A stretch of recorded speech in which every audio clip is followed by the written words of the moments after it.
sou Antônio Giovanni de Oliveira e neste vídeo de hoje eu vou começar a falar para vocês através do meu canal DIP Mudo, Direito Público, sobre um assunto que esse ano vai estar muito em pauta, que é o direito eleitoral. Isso porque nesse ano nós vamos escolher aí os nossos representantes no Poder Executivo e no Poder Legislativo de cada município brasileiro. Então vamos ter as eleições para prefeito e para a escolha de vereadores, aqueles que vão representar, vão administrar os municípios brasileiros e aqueles que vão legislar nas câmaras municipais. São os representantes do povo nessas duas casas do Poder Executivo e do Poder Legislativo. Então, eu entendo que é importante falar-se um pouco sobre direito eleitoral e eu quero em cada vídeo trazer um assunto que vai interessar para todos aqueles que vão disputar uma eleição, para você que é eleitor, você que é cidadão brasileiro e que vai às urnas fazer a escolha do seu representante no Poder Executivo e no Poder Legislativo. E muito se ouve dizer sobre a improbidade administrativa, que eu acabei de falar nos vídeos anteriores sobre este assunto, nas eleições. E muitos os questionamentos que normalmente são feitos dizem respeito se a improbidade administrativa, a condenação do agente público por ato de improbidade administrativa, gera a inelegibilidade desta pessoa, não impedindo-a de ser candidato a qualquer cargo político. Por exemplo, um agente público condenado numa ação de improbidade administrativa pode ser candidato a prefeito ou a vereador nas próximas eleições? Eis um questionamento que fica para este vídeo, que nós vamos, a partir de agora, adentrar nessa questão para esclarecer a todos vocês que têm interesse em disputar um cargo público, você que não tem interesse, mas que quer fazer a impugnação de algum candidato que não pode disputar o pleito, que esteja com a sua ficha suja, vamos dizer assim, é a oportunidade de você me ouvir e de você tirar aí as suas dúvidas. Primeiramente, vamos falar um pouquinho, bem resumido, sobre a improbidade administrativa. Nós já vimos nos meus vídeos anteriores que a improbidade administrativa nada mais é do que a desonestidade do agente público no exercício de suas funções. Então, esse seria o conceito bem resumido de improbidade administrativa. A improbidade administrativa tem a sua previsão inicial na Constituição Federal, no parágrafo 4º do artigo 37 da Constituição Federal.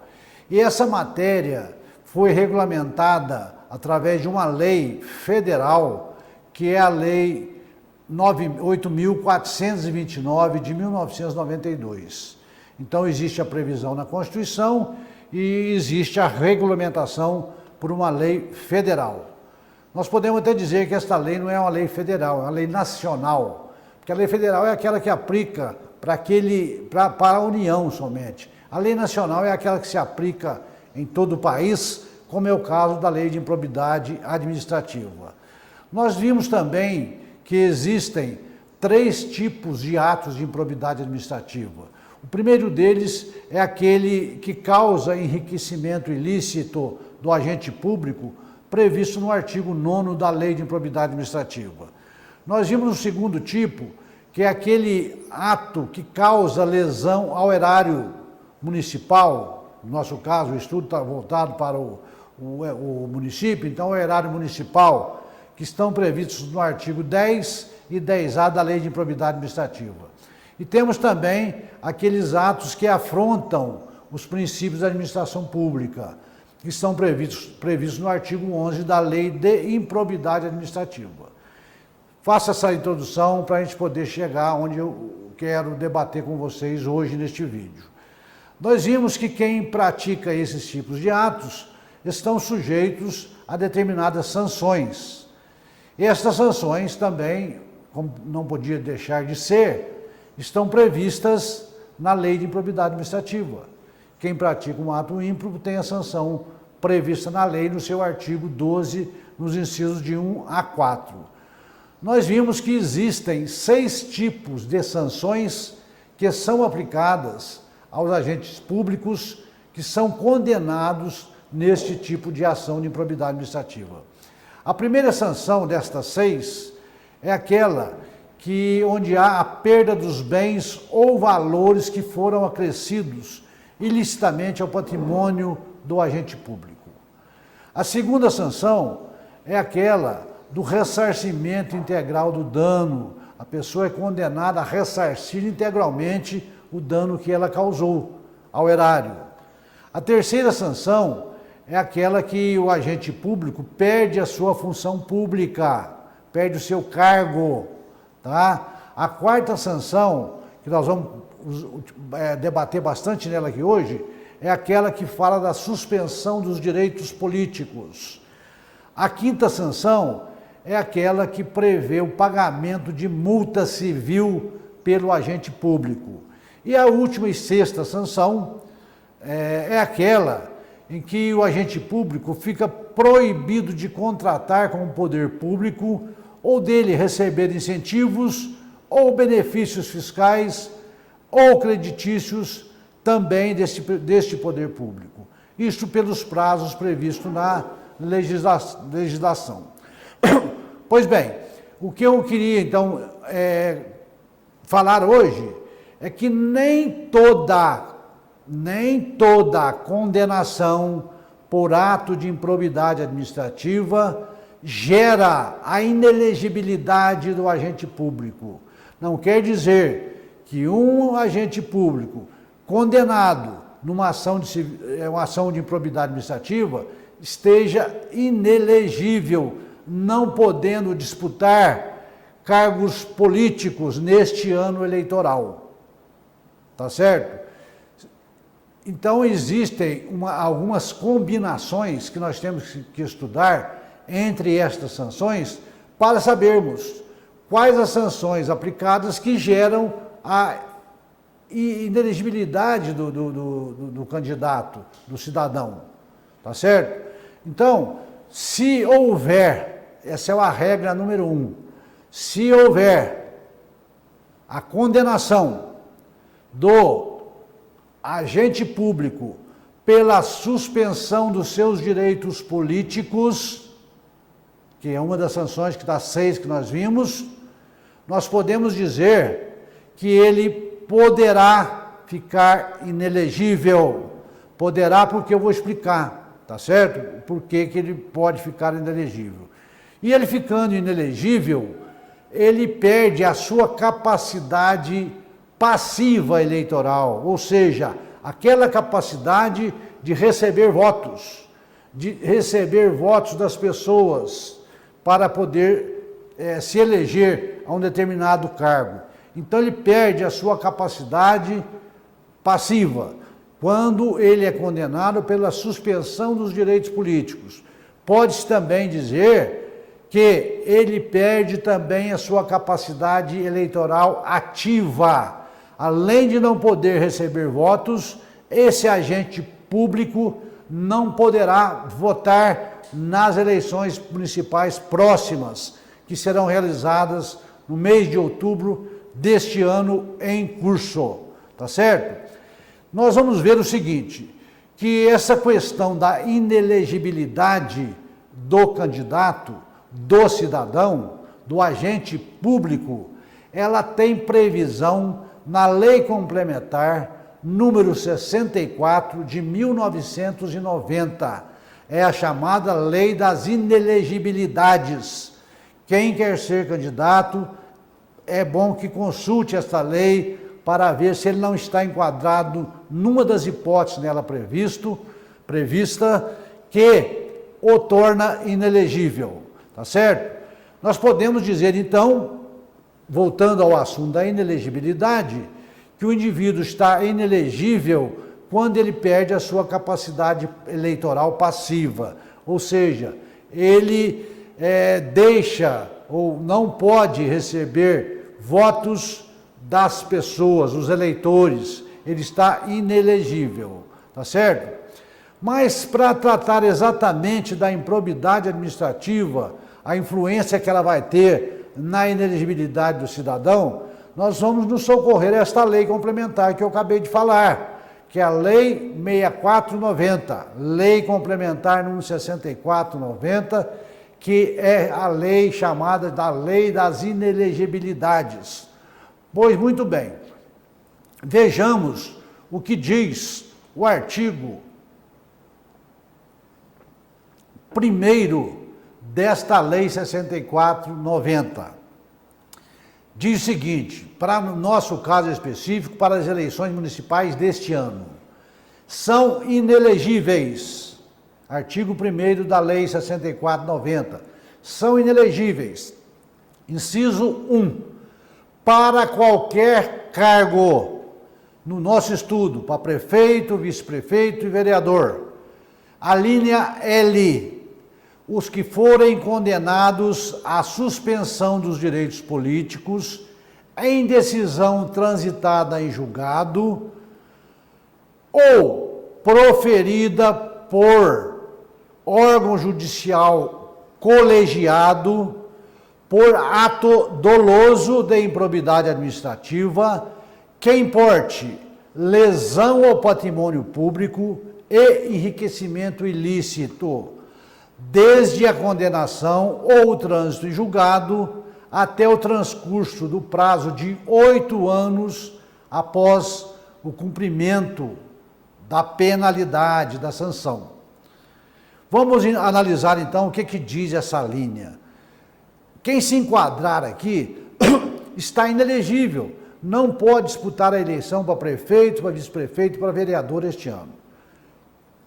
Primeira condição, para que ele fique inelegível, é necessário que uma das sanções, daquelas 6 que eu acabei de mencionar para vocês, ele seja condenado, que é a de suspensão dos direitos políticos.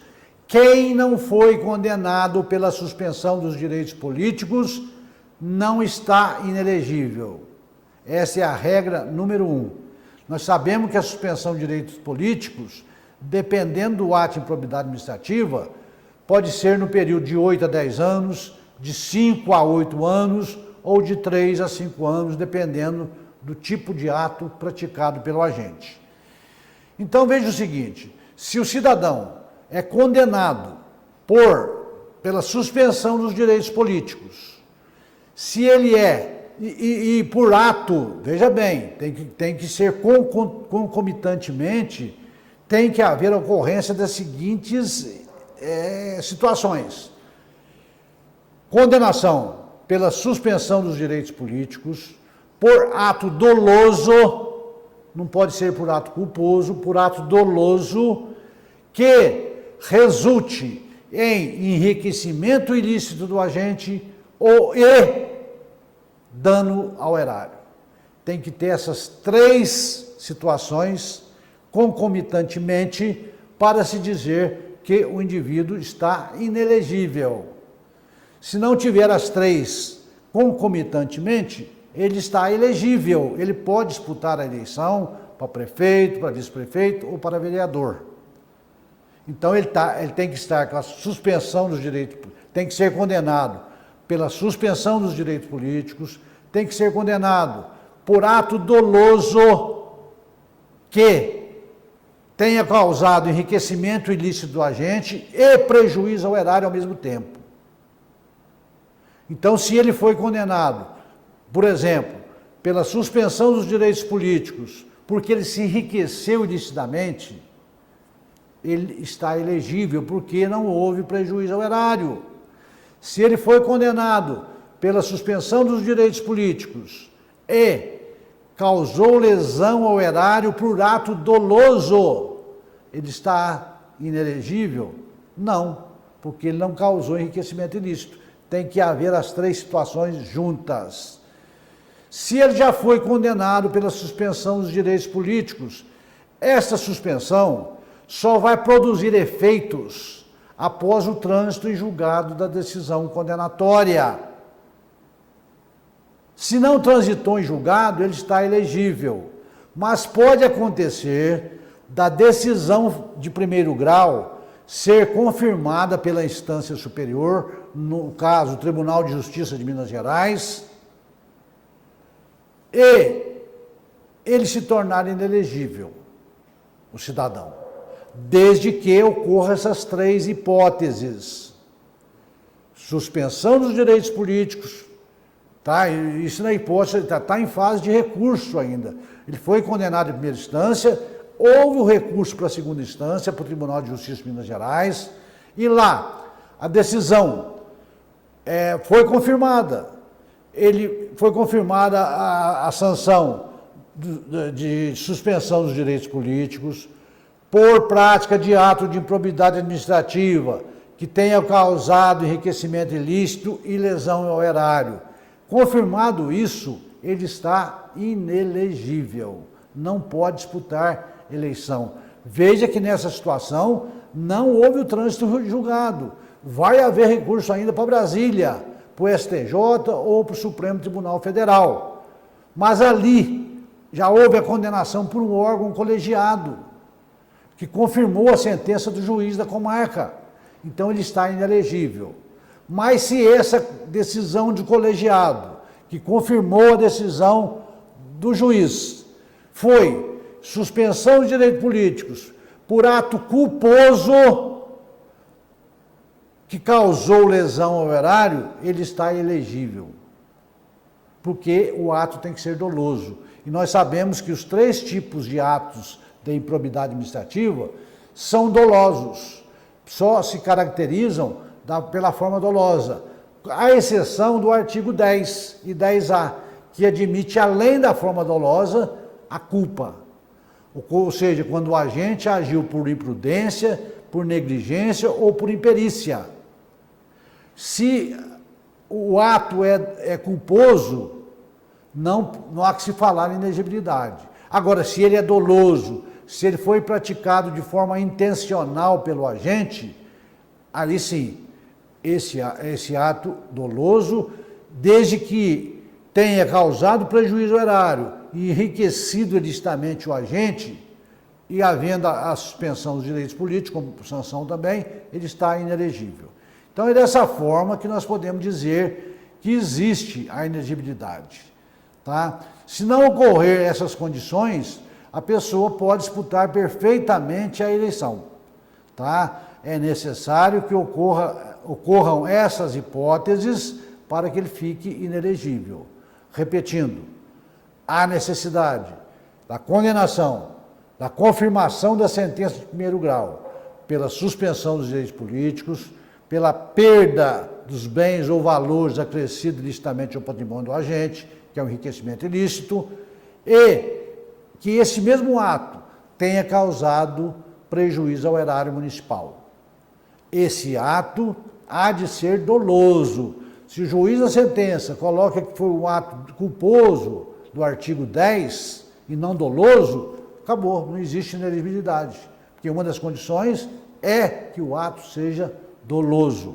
Então, dessa forma, o candidato pode normalmente disputar a eleição, fazer o seu registro, não tem problema nenhum de candidatura. É um candidato ficha limpa, porque o que é ficha suja é nessa situação.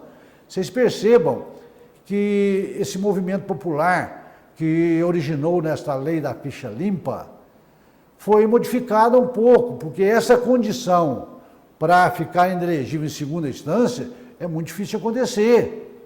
O mesmo ato causar dano ao erário, enriquecimento ilícito e ter a condenação de suspensão de direitos políticos, é difícil de acontecer. Então eles colocam a pessoa como possível ficha suja, mas dão a oportunidade ali na hora da condenação de se livrar destas sanções eleitorais, ou dessa sanção eleitoral da inelegibilidade. Então, o Congresso deu um arranjo para isso. Lei da ficha limpa, é um nome que todo mundo queria estar lendo, ouvindo falar e tal, mas não é fácil chegar à ficha suja, né? Que não é limpa, ficha suja, que tem que ocorrer dessa forma. Eu tenho que me apropriar do bem, trazer para mim, eu tenho que com isso ter causado um prejuízo aos cofres do município e eu tenho que ter uma condenação de suspensão de direito político. É difícil, são condenações pesadas, são para casos muito raros de acontecer. Muito raros de acontecer, né? Principalmente no nosso meio. Isso acontece muito lá na Lava Jato, esse pessoal que não mediu as consequências e entrou de cabeça para baixo aí nesses patrimônios da União, da Petrobras, né, e causou esse dano horroroso ao Brasil. Muito bem, mas tem outro detalhe. O agente foi condenado em segunda instância e ocorreram essas três situações, está inelegível. Mas esta decisão é recorrível, cabe recurso, que pode ser para o STJ ou para o Supremo Tribunal Federal, dependendo da situação. Cada caso é um caso, tem que ser analisado no momento oportuno. E neste recurso, o cidadão, o interessado, pode ainda pedir uma liminar para suspender a eficácia dessa decisão de colegiada do Tribunal de Justiça, que confirmou a sentença de primeiro grau. E dependendo das razões apresentadas pelo recorrente, pelo indivíduo interessado, ele ainda pode conseguir uma liminar suspendendo aquela decisão e pedir o seu registro de candidatura. Só se ele conseguir essa liminar lá no STJ ou no Supremo Tribunal Federal, que não é difícil, muitos candidatos conseguem. Com essa liminar, que é uma decisão provisória, ele vai lá, faz o seu registro, lança a sua candidatura a prefeito, ou a vice, ou a vereador e disputa até a eleição, se for o caso. Mas o que acontece? Ocorre que essas decisões que concedem essas liminares no STJ e no Supremo são julgadas muito rápido, porque existe uma complicação na eleição por causa de tudo isso. Então, o que acontece? Normalmente, antes das eleições, esses recursos são julgados. E se confirmados, por exemplo, se confirmar a liminar concedida, não tem problema nenhum. O candidato, ele é candidato, ele vai disputar a eleição, tudo bem.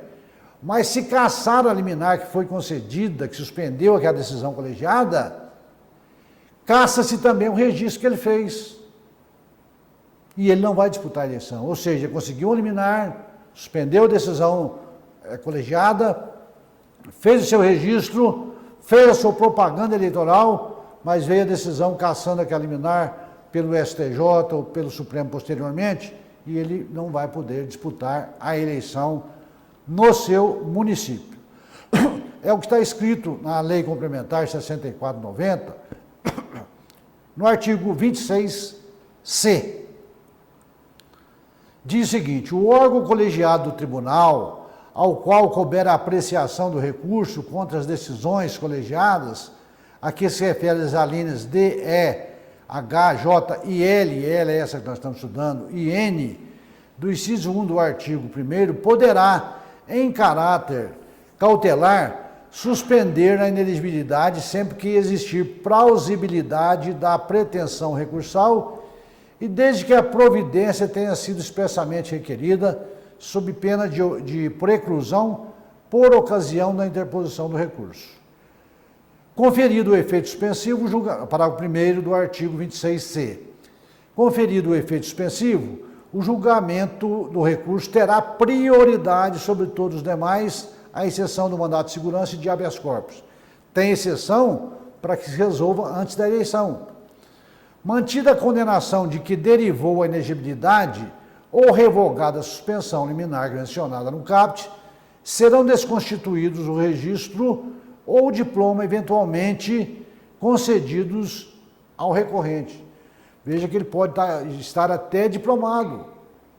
Ele registrou a candidatura, ele ganhou a eleição, foi diplomado, ainda não tomou posse. e veio a decisão cassando a liminar, ele perde todo esse trabalho que ele fez para conseguir se eleger. Parágrafo 3º. A prática de atos manifestamente protelatórios por parte da defesa ao longo da tramitação do recurso acarretará a revogação do efeito suspensivo. Ou seja, você obtém uma liminar, depois você fica prorrogando os despachos, provocando despacho, protelando o processo, pode ser cassada essa decisão também antes de haver uma decisão final. Então eu quero concluir esse vídeo dessa forma, mostrando para vocês que foram condenados por improbidade administrativa, por sentença que ainda não transitou em julgado, que você examine a sentença proferida pelo juiz, que você examine a decisão de segundo grau, porque às vezes você pode disputar a eleição. Mas há necessidade que você interponha recurso contra a decisão de segundo grau, contra a decisão que confirmou a sentença de primeiro grau e que concomitantemente lhe aplicou as seguintes sanções. Repetindo, suspensão dos direitos políticos, prejuízo ao erário e suspensão dos direitos políticos, ressarcimento do prejuízo causado ao erário e reposição dos bens acrescidos licitamente ao seu patrimônio. Se não houver essas três, e desde que seja por ato doloso e não culposo, você pode disputar a eleição tranquilamente. Se houver alguma impugnação da sua candidatura, você pode se defender e você vai conseguir sucesso na sua disputa eleitoral. Então eu estou terminando aqui este vídeo, tratando o primeiro assunto aí sobre as eleições, pedindo a você que se inscreva no nosso canal, DIP Mudo, Direito Público, e que compartilhe esse vídeo de hoje com seus colegas, com seus companheiros, para que você fortaleça o nosso canal, dando-nos condições de melhorar a cada dia esse nosso trabalho, enviando a você todas as terças-feiras o nosso vídeo, para que você possa assisti-lo e dele tirar os ensinamentos que possam lhe ajudar aí na sua atividade, na sua vida, no seu conhecimento. Então eu agradeço a todos vocês que me assistiram até agora e deixo aqui o meu abraço e até a próxima, se Deus quiser.